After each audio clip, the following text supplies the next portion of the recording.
नमस्कार दोस्तों, मैं नीतीश कुमार। आज आपके लिए जो मैं टॉपिक लाया हूँ वो गवर्नर जनरल और वायसराय के संदर्भ में हर एग्जाम से लोगों को पूछा जाता है। इसको हम लोग समझने का प्रयास करते हैं। दोस्तों यकीन मानिए तो मैं प्रारंभिक में हमें भी काफ़ी कठिनाइयों का सामना करना पड़ता था कि समझ में नहीं आता था गवर्नर होता है, कभी गवर्नर जनरल होता था, कभी वायसराय बन जाता था।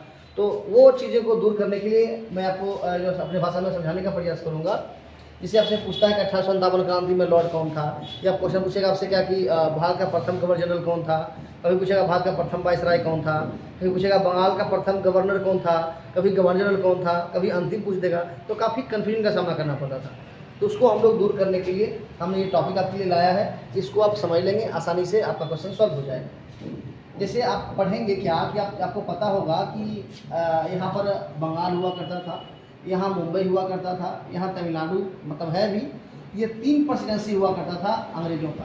और आपको ये भी पता होगा कि 1757 में जो है ना प्लासी का युद्ध हुआ था। तो प्लासी का युद्ध कब हुआ था?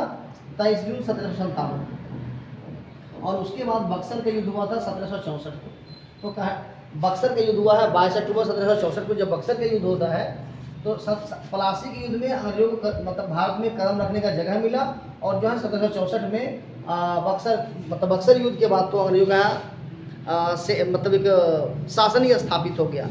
तो यही बक्सर युद्ध के बाद प्लासी युद्ध में ही के बाद से ही प्लासी के युद्ध के बाद से ही उसे यहाँ पे जो है ना चूँकि ईस्ट इंडिया कंपनी आई थी 31 दिसंबर 1600 को आई थी। कब आई थी?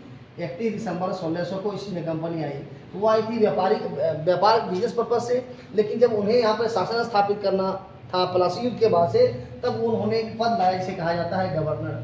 तो यहाँ पर आप देखेंगे ना, पहले बंगाल का प्रथम गवर्नर बने हैं, बंगाल का प्रथम गवर्नर।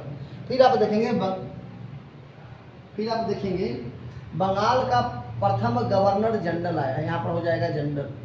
तो ये पहला पॉइंट था कि बंगाल का पहले प्रथम गवर्नर बनता है, फिर बंगाल का गवर्नर जनरल बनता है, फिर बनता है भारत का गवर्नर जनरल, और फिर बनेगा भारत का वायसराय।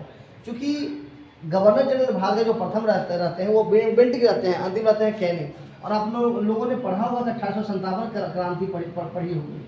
1857 क्रांति में लॉर्ड कौन थे? Lord Canning. और इसी के बाद जो है ना ईस्ट इंडिया कंपनी का जो मतलब कारोबार था वो क्राउन के हाथों में चला जाता है। और क्राउन का जो पत्नी होता है उसी को बोलते हैं क्या? वायसराय कहते हैं। क्या बोलते हैं? वायसराय। इसीलिए भारत का प्रथम वायसराय ये हो गया। तो यहाँ 3 पॉइंट क्या? बंगाल का प्रथम गवर्नर, उसके बाद बंगाल का प्रथम गवर्नर जनरल, फिर भारत का गवर्नर जनरल, फिर वायसराय, और फिर 2 पॉइंट की चीज़।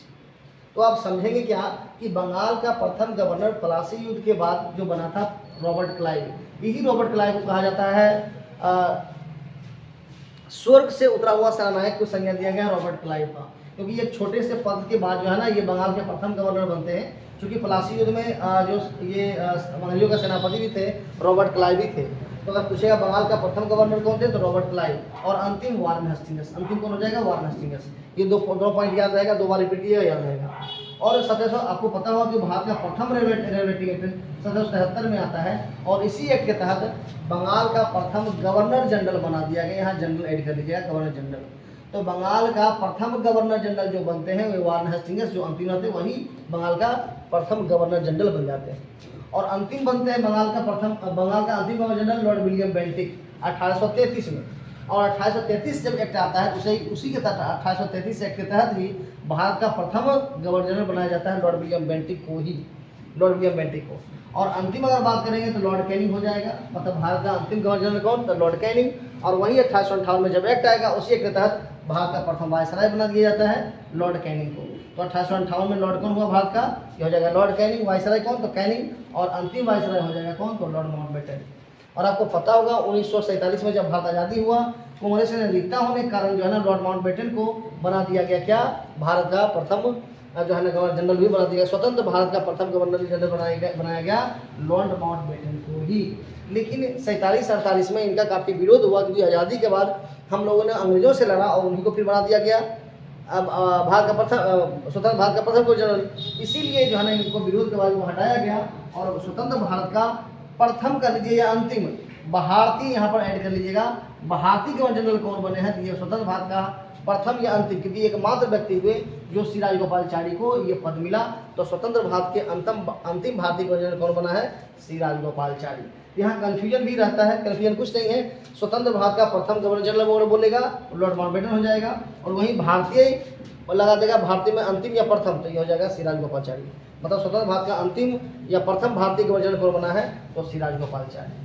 तो ये आसानी से एक दो बार आप रिपीट कीजिएगा, आपको याद हो जाएगा, इसको ध्यान रखना है। एक और बात मैं कहना चाहूँगा दोस्तों कि बंगाल का प्रथम गवर्नर रॉबर्ट क्लाइव बना और अंतिम बार रहा है वार्न हेस्टिंग्स। ये दोनों के बीच में ना कि जो भी गवर्नर आएंगे वो बंगाल के गवर्नर ही कहलाएंगे। तो ढेर सारे आते हैं, उसी प्रकार यहाँ पे भी इस पॉइंट को आप ध्यान रखना है। तो वही एग्जामिनेशन में क्वेश्चन में पूछता है कि बताइए भारत का प्रथम गवर्नर जनरल कौन बना है, तो 2020 कहते हैं। अगर पूछेगा अंतिम कौन हो जाएगा, तो लॉर्ड कैनिंग हो जाएगा।